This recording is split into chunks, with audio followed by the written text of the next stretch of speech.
All righty. Hey, everybody, getting set up here for the daily Bible reading, second installment. Yes, we are making up for some lost days. My apologies that I fell behind, but there you go. And in the normal course, as I said before, it may take longer for you to read the word. Don't get beat up about it, and don't be discouraged. Everybody, I'm not a theologian, a Bible school guy. Even though Leanne and I we're pastoring, but we also work. We have to take care of life and other work. So the main thing is don't be discouraged. God knows our hearts, and thank God that He does. Thank you, Lord. So let's keep going here. I read some this morning. This is the second installment, making up for April the 27th. So tomorrow we will hit the 28th and the 29th, and then we'll be in time with the calendar. So let's dive right in. April the 27th readings go as Judges 7 and 7:1 through 8:17. So let's dive right in. So here we go. Judges 7. So Jerubbaal, that is Gideon, remember he now had another name, and his army got up early and went as far as the spring of Harod.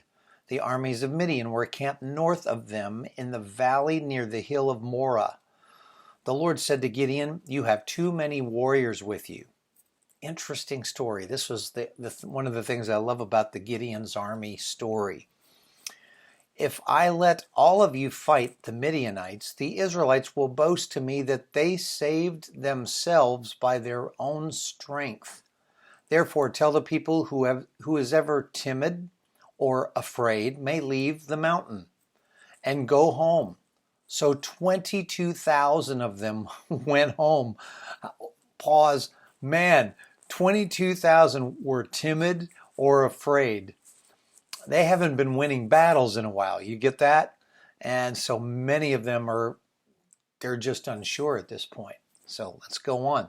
That only left 10,000 who were willing to fight. Now that's still pretty good. But the Lord told Gideon, "There are still too many.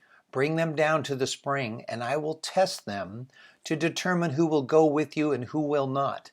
When Gideon took his warriors down to the water, the Lord told him, "Divide the men into two groups. In one group, put all those who cup water in their hands and lap it up with their dogs like a tongue. In the other group, put all those who kneel down and drink with their mouths in the stream." So that's interesting, these two groups. Only 300 of the men drank from their hands. All the others got down on their knees and drank with their mouths in the stream.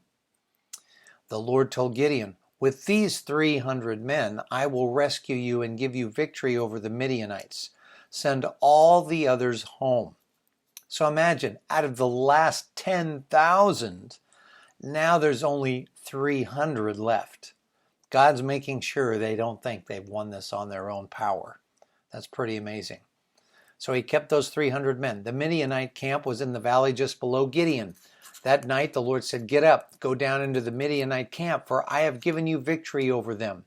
But if you are afraid to attack, go down to the camp with your servant Purah.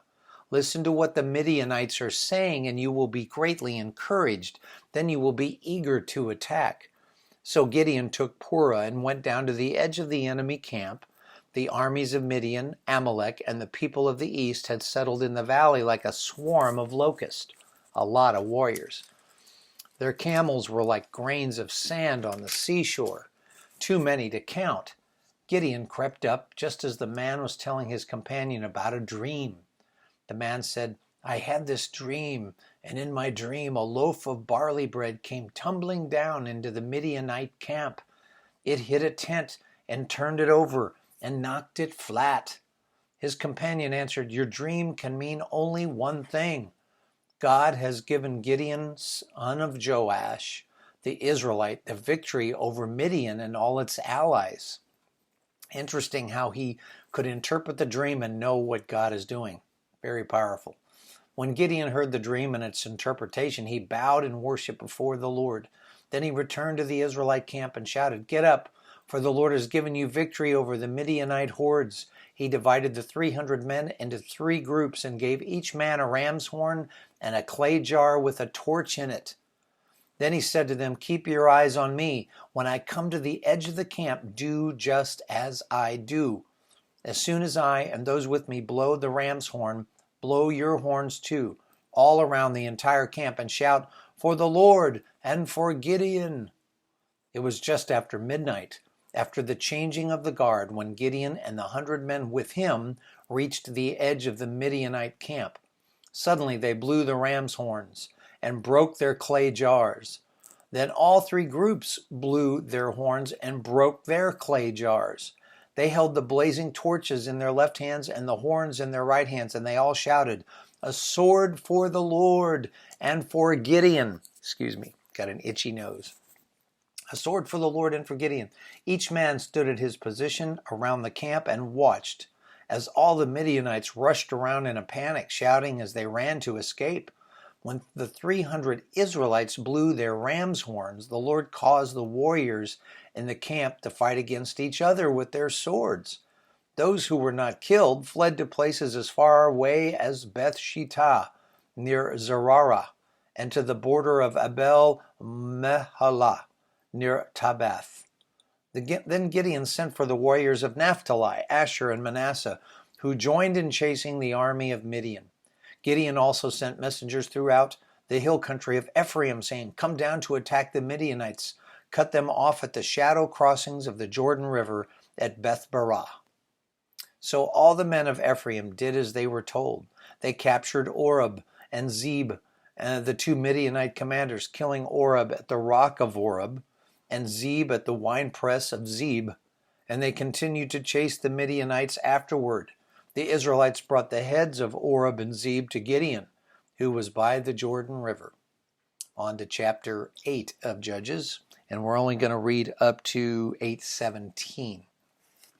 Then the people of Ephraim asked Gideon, "Why have you treated us this way? Why didn't you send for us when you first went out to fight the Midianites?" And they argued heatedly with Gideon. But Gideon replied, "What I have accomplished compared to you." It says, "What have I accomplished compared to you?" Sorry, I got to get the punctuations right. "What have I accomplished compared to you? Aren't even the leftover grapes of Ephraim's harvest better than the entire crop of my little clan of Abiezer? God gave you victory over Oreb and Zeb, the commanders of the Midianite army. What have I accomplished compared to that?" When the men of Ephraim heard Gideon's answer, their anger subsided. So God allowed them to have their own victories with other troop leaders of the Midianites. You see that?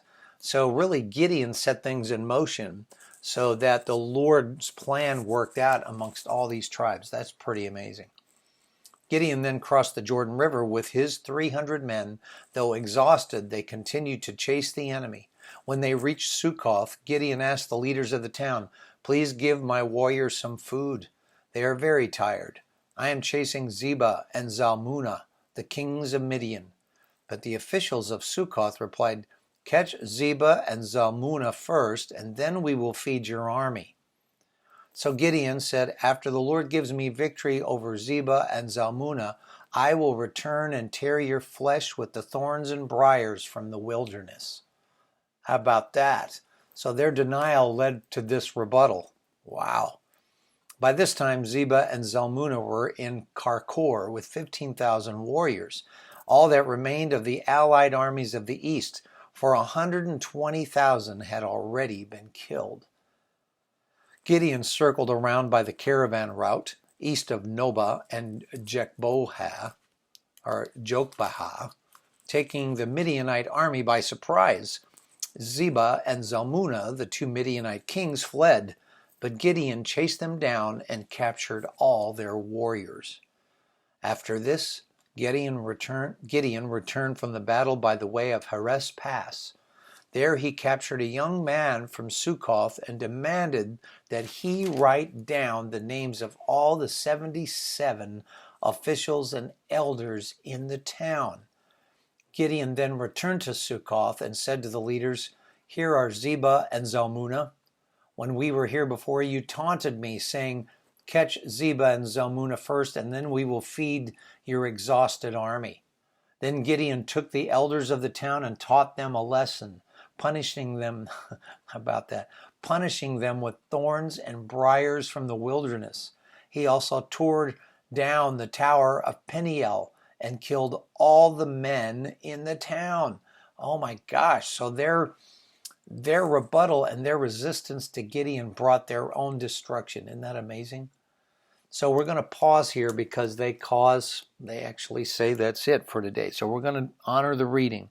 There you go, up to 17. We'll pick it up tomorrow at the next reading there in Judges and finish with the Gideon story.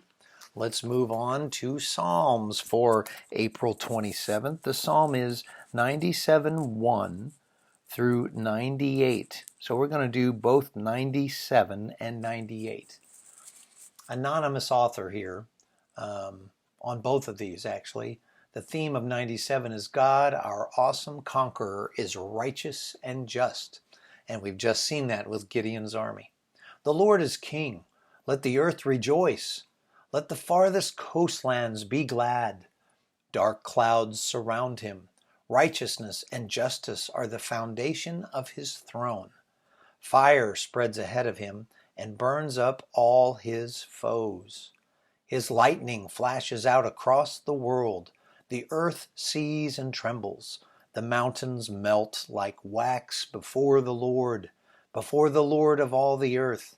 The heavens proclaim his righteousness. Every nation sees his glory. Those who worship idols are disgraced. Yes, Lord, I'm marking that as a special place. That just stood out to me. All who brag about their worthless gods, for every god must bow to him. Jerusalem has heard and rejoiced, and all the towns of Judah are glad because of your justice, O Lord. For you, O Lord, are supreme over all the earth. You are exalted far above all gods. You who love the Lord hate evil.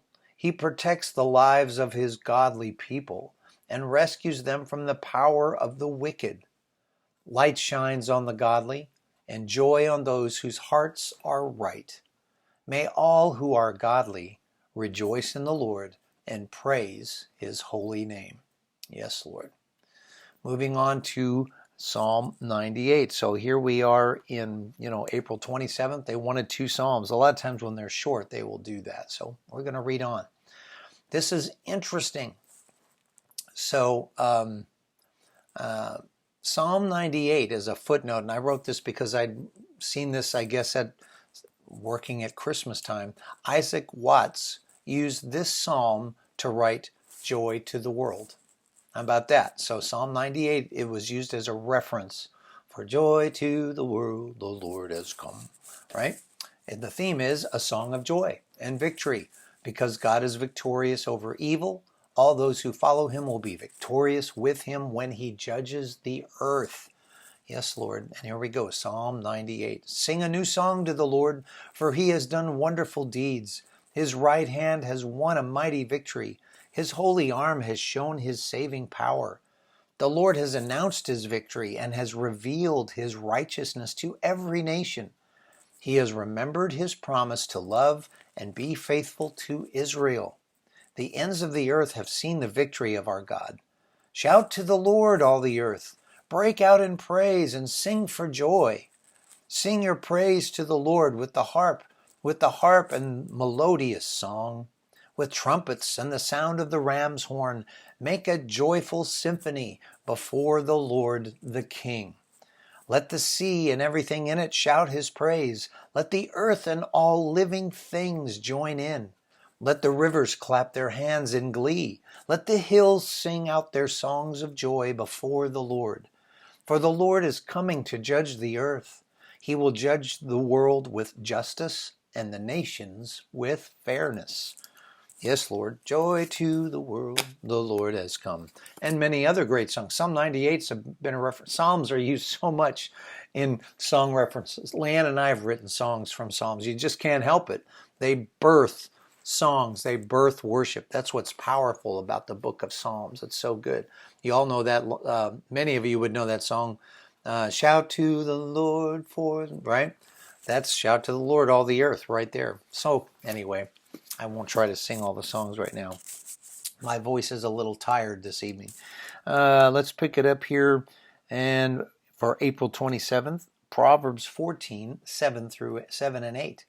Stay away from fools, for you won't find knowledge on their lips. The prudent understand where they are going, but fools deceive themselves. And there you go, folks. Stay away from fools or foolishness. Yes, Lord, give us wisdom. And that's what Proverbs does for us. All right, April 27th, the New Testament reading is Luke 23, 13 through 43. Here we go. We're going to pick it up here, 13 through 43. Good. All right, seeing where this heads. So now you know we're in Jesus' trial before Pilate. And he's gone, sent him to Herod, now he gets sent back. 23:13. Then Pilate called together the leading priests and other religious leaders along with the people and announced his verdict.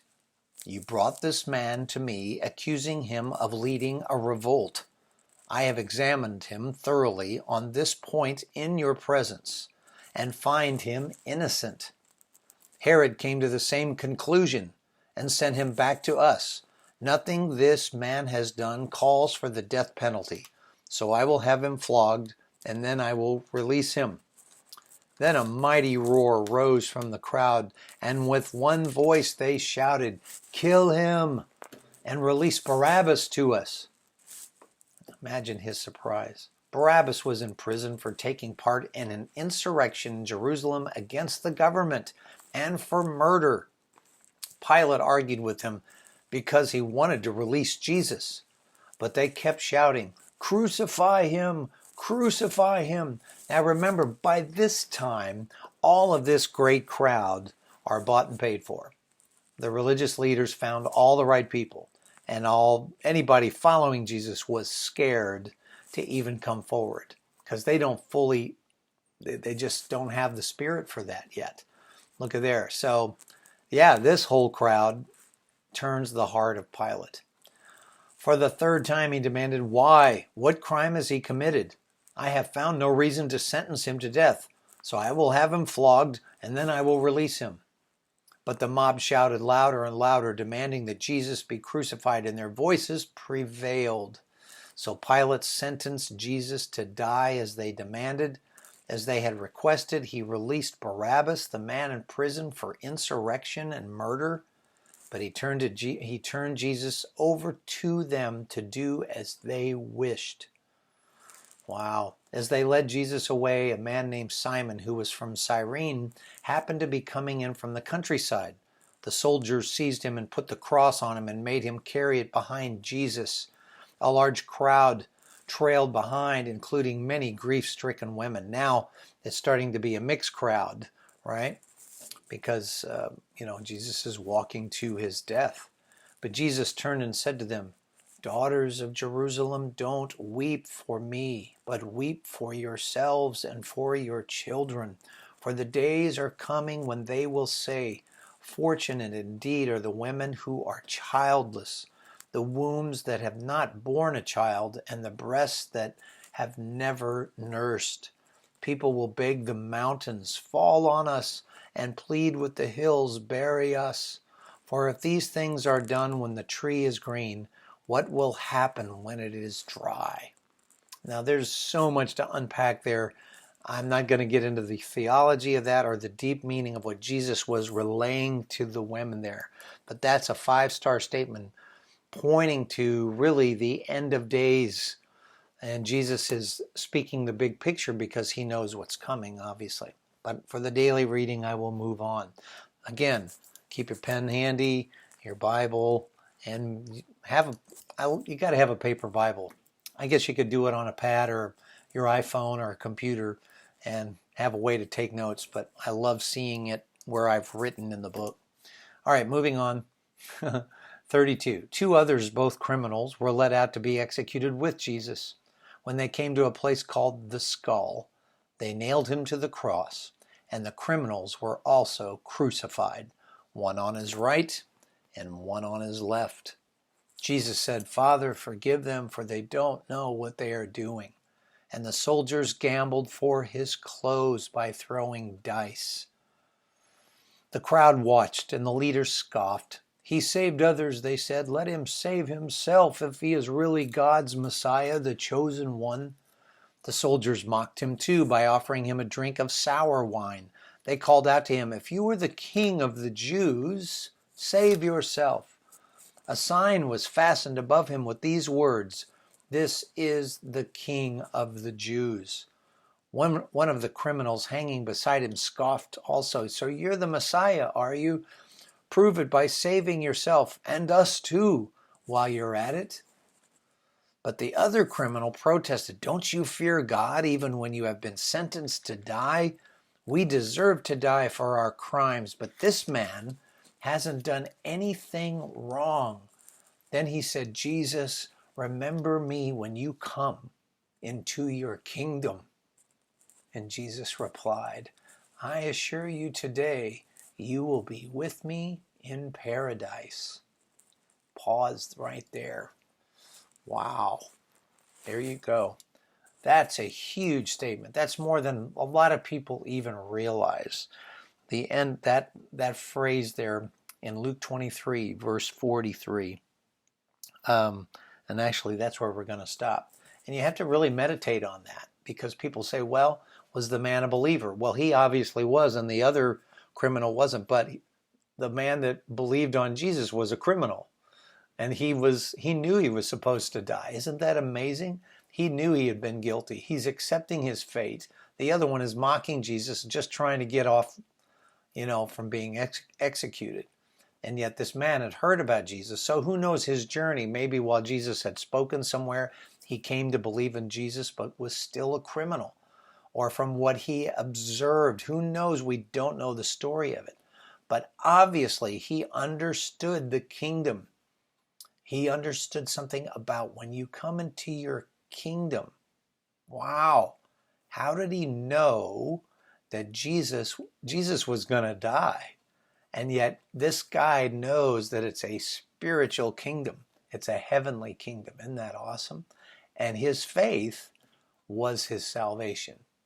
Folks, that is encompassing, because many times we think, well, do I confess all my sins? Do I have to go to the right church? Do I have to get baptized? Do I have to do all the sacraments? No, it was literally that moment where the man acknowledged Jesus and was believing. And Jesus says, "Today you will be with me in paradise." Awesome.